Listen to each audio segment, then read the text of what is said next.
बहुजनांच्या परखड विचारांचे मंथन. रिपब्लिकन वार्ता.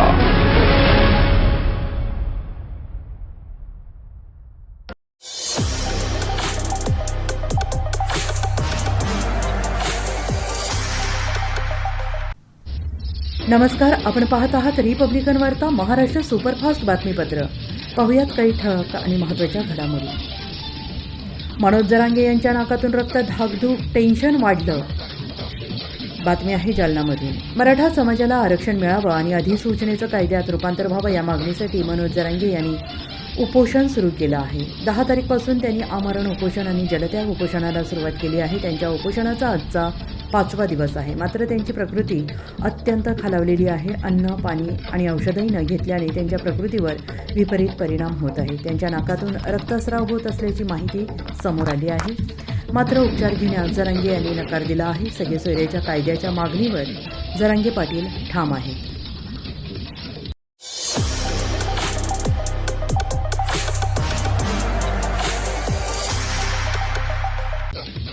आपण पाहतोय पुढील बातमी आणि बातमी आहे बीडमधून. भावाचा संशयास्पद मृत्यू, बहिणीचा थेट सुप्रीम कोर्टात लढा, अखेर 4घांवर खुनाचा गुन्हा दाखल. भावाच्या संशयास्पद मृत्यूनंतर 4 जणांवर खुनाचा गुन्हा दाखल करण्याचा लढा एका बहिणीने थेट सर्वोच्च न्यायालयापर्यंत लढला. अखेर 4 वर्षांनंतर सर्वोच्च न्यायालयाने 4ही जणांवर खुनाचा गुन्हा दाखल करण्याचे आदेश दिले आहेत. केस तालुक्यातील बनकरंजा येथील शिवाजी मारुती बांगर यांचा दिनांक 3 एप्रिल 2020 रोजी संशयास्पद मृत्यू झाला होता. या प्रकरणी युसुफ वडगाव पोलीस ठाण्यात दिनांक 5 एप्रिल 2020 रोजी आकस्मिक मृत्यूची नोंद करण्यात आली होती. परंतु हा मृत्यू दुचाकीवरून पडून झाला नसून मारहाण केल्यामुळे झाल्याचा संशय शिवाजी बांगर यांची बहीण सिंधू जनक नगरगोजे यांनी व्यक्त केली होती.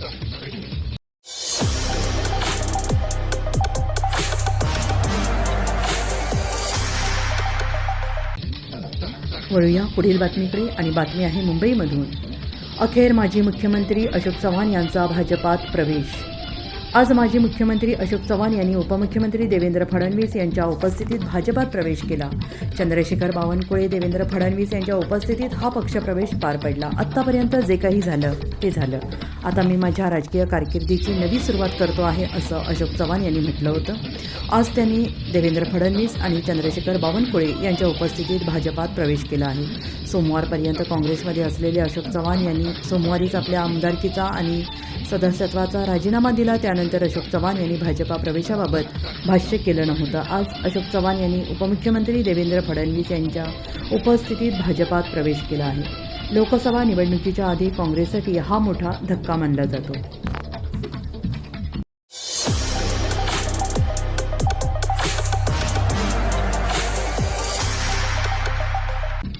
आपण पाहतोय पुढील बातमी आणि ती आहे अमरावतीवरून.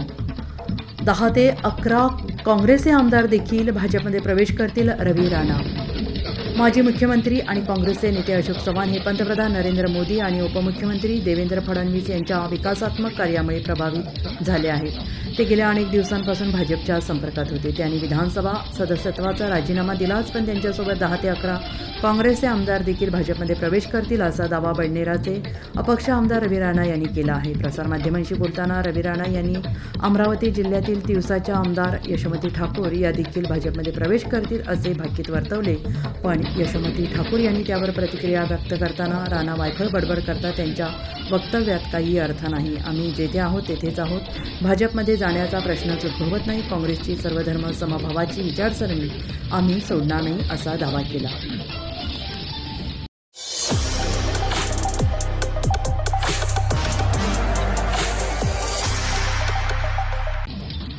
आपण वळतो आहोत पुढील बातमीकडे आणि बातमी आहे कोल्हापूरमधून. परराज्यातील सराईत चोरट्याकडून घरफोडीचे 8 गुन्हे उघडकीस. महाराष्ट्र कर्नाटक राज्यात घरफोडी करणाऱ्या सराईत चोरट्यास मंगळवारी येथील स्थानिक गुन्हा अन्वेषण शाखेने पकडले. सुमित महादेव निकम, राहणार गजबरवाडी, तालुका निपाणी असे त्याचे नाव आहे. त्याच्याकडून 8 ठिकाणी घरफोडी केल्याचे गुन्हे उघडकीस आले आहेत. शहरातील वाढत्या चोरांच्या पार्श्वभूमीवर पोलीस पथक सतर्क करण्यात आले आहे. स्थानिक गुन्हे अन्वेषण शाखेला कर्नाटकातील अभिलेखावरील गुन्हेगार सुमित महादेव निकम हा चोरीच्या सोन्याचे दागिने घेऊन मार्केट यार्डमध्ये येणार असल्याची माहिती मिळाली होती. या ठिकाणी तो आला असता पोलिसांनी सापळा रचून ताब्यात घेतले. त्याच्याकडून 107 ग्रॅम वजनाचे सोन्याचे दागिने आणि 500 ग्रॅम वजनाचे चांदीचे दागिने ताब्यात घेतले. हे दागिने मुरगुड, राधानगरी, शहापूर या पोलीस ठाण्यातील प्रत्येकी 2 तर आजरा, कुरुंदवाड येथील एका चोरीचे असल्याची कबुली त्याने दिली.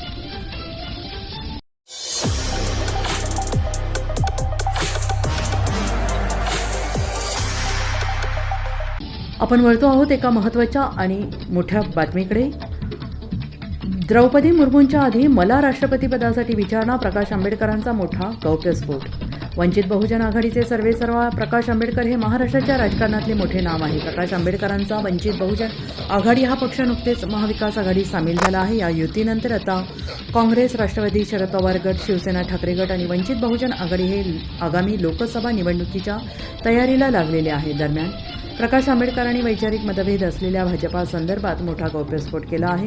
राष्ट्रपती द्रौपदी मुर्मू यांच्या आधी राष्ट्रपतीपदासाठी मला विचारण्यात आले होते असे प्रकाश आंबेडकर म्हणाले आहेत. ते लोकशाही या मराठी वृत्तवाहिनीच्या विशेष मुलाखतीत बोलत होते.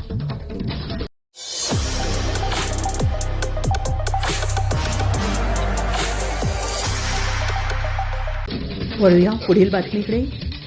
बातमी आहे जळगाववरून. जळगावच्या माजी नगरसेवकाच्या हत्येचं पुणे कनेक्शन, पोलिसांची मोठी कारवाई.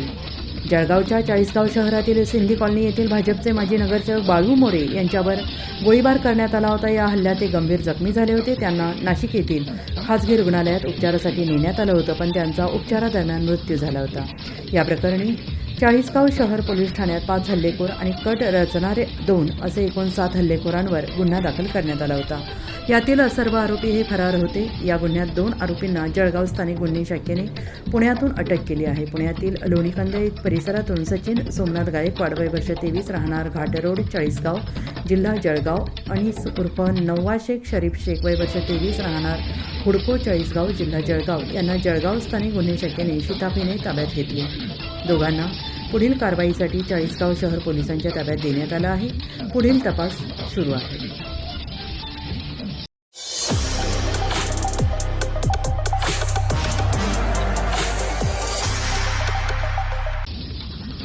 आपण वळतो आहोत एका महत्त्वाच्या बातमीकडे.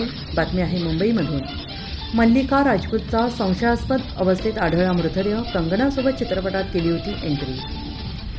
संगीत क्षेत्रातील एक धक्कादायक बातमी समोर आलेली आहे. गायिका विजय लक्ष्मी उर्फ मल्लिका राजपूत हिचा सुलतानपूरमधील राहत्या घरी संशयास्पद मृतदेह आढळून आलेला आहे. या प्रकरणाची माहिती देताना पोलिसांनी सांगितले की 13 फेब्रुवारी रोजी मल्लिका राजपूतचा मृतदेह तिच्या घरामध्ये पंख्याला लटकलेल्या अवस्थेत आढळला होता. तिच्या मृत्यूमुळे कुटुंबियांना मानसिक धक्का बसला आहे. या घटनेची माहिती मिळताच कोतवाली पोलिसांनी घटनास्थळी धाव घेऊन पंचनामा करून मृतदेह शवविच्छेदनासाठी पाठवण्यात आला आहे.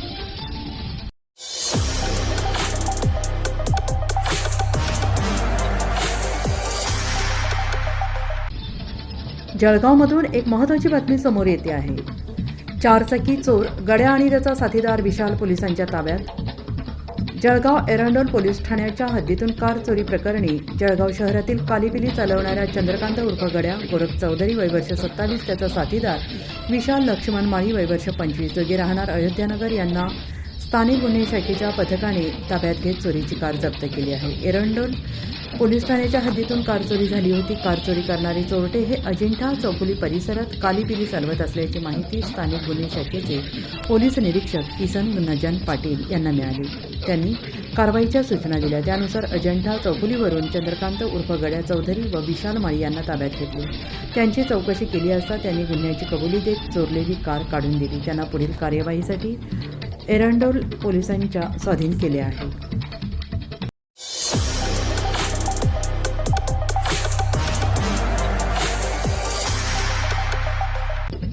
पाहूया पुढील बातमी. लोकांना हे सगळं पटत नाहीये, प्रकाश आंबेडकर. महाराष्ट्रातील सध्याची राजकीय स्थिती जनतेला पटत नसल्याचं प्रकाश आंबेडकर यांनी म्हटलेलं आहे. मी महाराष्ट्रात जिथे जिथे गेलो तिथे लोकांची मानसिकता समोर आली. महाराष्ट्रात कधीही एवढे वाद नव्हते. स्थिर सरकार असायचं, निकालाच्या दिवशी बोंबाबोंब व्हायची, पण अंतिम निकाल मान्य व्हायचा आणि 5 वर्ष सरकार चालायचं. मात्र आता पक्ष फोडणं, गोळीबार करणं, धमकावणं हे फार मोठ्या प्रमाणात चाललेलं आहे. हे मराठी माणसाच्या मानसिकतेला झेपणारं नाही. तो त्याच्याशी सहमत नाही. त्यामुळे मराठी माणूस निवडणुकीची वाट पाहत आहे हे दिसतंय, असं प्रकाश आंबेडकर म्हणाले आहे. तर दर्शको, या होत्या आजच्या काही महत्त्वाच्या घडामोडी. पुन्हा भेटूया रिपब्लिकन वार्ता महाराष्ट्र सुपरफास्ट बातमीपत्रात नवीन अपडेट न्यूजचं. तोपर्यंत तुम्ही पाहत राहा रिपब्लिकन वार्ता महाराष्ट्र. आमच्या यूट्यूब चॅनेलला सबस्क्राईब करा आणि बेल आयकॉनला नक्की प्रेस करा. Subscribe now and press the bell icon. Never miss an update.